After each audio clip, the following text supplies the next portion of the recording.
এটা তার প্রতিপক্ষ কেউ আছে, আমরা তো জানি না যে কে করছে, কিন্তু কপিল ভাই অনেক ভালো মানুষ, সৎ মানুষ। কারণ আমরা ছোট থেকে দেখছি কোনোদিন আমাদের সাথে খারাপ আচরণ নেই, তার মুখ কোনোদিন খারাপ ভাষাও শুনি নাই। যে একটা মহিলা নিয়ে মন্তব্য করবো রাস্তাতে, মহিলাটা আইতেছে যে মহিলাটা খারাপ, এর মহিলাটা এই জিনিসটা খারাপ, ওইটাও কোনোদিন শুনি নাই। এটা আমরা জানি না, দেখি নাই, মিথ্যা বলবো কেমনে? দেখলে বলতে পারতাম যে সত্য, না দেখলে যেহেতু দেখছি না তাহলে তো মিথ্যাই। এই এলাকায় থাকে, হ্যাঁ এই এলাকায় থাকে, আমাদের দিকে কোনোদিনও সে চোখ তাকা খারাপ তাকা নজরে তাকায় নাই আমাদের দিকে। কিন্তু তার উপরে কে লেগে এই নাম দুর্নামটা হইলো, এটাই তো যে মহিলাটা করছে সেই মহিলাটা হয়তো খারাপ। কে লেগে খারাপ? হে কেন মসজিদের ভিতরে গেল? শুধু পুরুষের দোষ হবে কেন? হ্যাঁ যদি অন্যায় করে থাকে সে কেন করলো এটা আমরা ন্যায্য বিচার চাই না। এটা তো আমরা শুনি নাই, কখনো শুনি নাই না। এটা তার পিছিয়ে শত্রু লাখ, কারণ কি আমরা যে একটা সবটি মহিলা আছি, একদিন আমগর দিকে কোন নজরে তাকাই নাই। সে এরকম একটা ভালো হুজুর আমগর দিকে কোনোদিনও তাকাই নাই, আমগর দিকে খারাপ নজরে।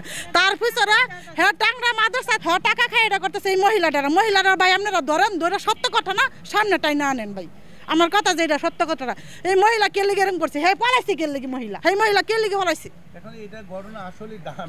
হ্যাঁ মিথ্যা কথা, সম্পূর্ণ মিথ্যা কথা। হুজুর এই কথাগুলো বলছে বয়ে, মিথ্যা বলে না, যা সত্য এটাই। ছেলেটা ভালো, আমরা শুরু থেকে তার ছাত্র জীবনতে তারে দেখতেছি, এই পন্ত্রী আমরা তার কোনো ত্রুটি পাইনি। এখানে যে তারা বলতেছে যে ইন্টারনেটে দিচ্ছে যে মসজিদের ভিত্তিতে অসামাজিক কাজ করছে, এটা সত্য কিনা? না এটা সত্য না। এই কাজ এই ছেলে করতে পারে না। আমার দৃঢ় বিশ্বাস, আমি একটা মা, কারণ ওই ছেলেটার উপরে মিথ্যা কথা আমি কেন বলবো, কেলিয়ে বলবো? আচ্ছা এখানে যে মানে হিল্লা বিয়ের যে ঘটনাটা ঘটেছে, এটা কতটুকু সত্যতা আছে? এইটা কতটুকু সত্যতা মধ্যে শুনছি, একটা বিয়া বলে হুজুরে পড়াইছে, এইটু পড়াইয়া পরে অগরে বিদায় দিয়ে দিচ্ছে গেছে গা, আমি এইটুক শুনছি। আর এখানে 4 দিন আগে যে মসজিদের ঘটনাটা, এগুলো মানে সত্যতা নেই না। এই 4 দিন আগে কোন ঘটনা? এখানে নাকি যে হুজুর নাকি মহিলাকে মসজিদের ভিতরে একা নিয়ে আসছে। না এটা মিথ্যা কথা। আমি একজন মা, আপনারা জানি কেডা জানি না, আমি এরকম মিথ্যা কথা কইতাম পারতাম না বাবা। বলতে কিছু আমরা জানি না।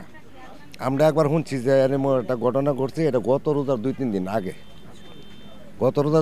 আগে কপিলে নাকি তার এক বন্ধু, মানে আরেক হুজুর আর কি, উনি বলে হিলা বিয়া ভরেছে, বিয়া ভরেনি পরে না জানি যেমন শুনছি আর কি, যে লগে বিয়া ভরেছে, আবার লগে বলে ডিভোর্স দিচ্ছে, এরকম একটা ঘটনা ঘটছে। এর ভিতরে কিন্তু অকৃতির ঘটনা বলে উল্লেখ শুনছি আমরা। আবার শুনতাছি যে এই ঘটনা বলে আবার এই কিছুদিন আগের বলে, এই ঘটনা বলে কিছুদিন আগে, গত রোজার ঘটনা না, ঘটনা বলে কিছুদিন আগে, এইটুকু আমরা জানি, আর বাইরে আমরা কিছু। আসলে আপনার কাছে কি মনে হয় যে এই ধরনের মসজিদে সেই ধরনের কাজে লিপ্ত হবে?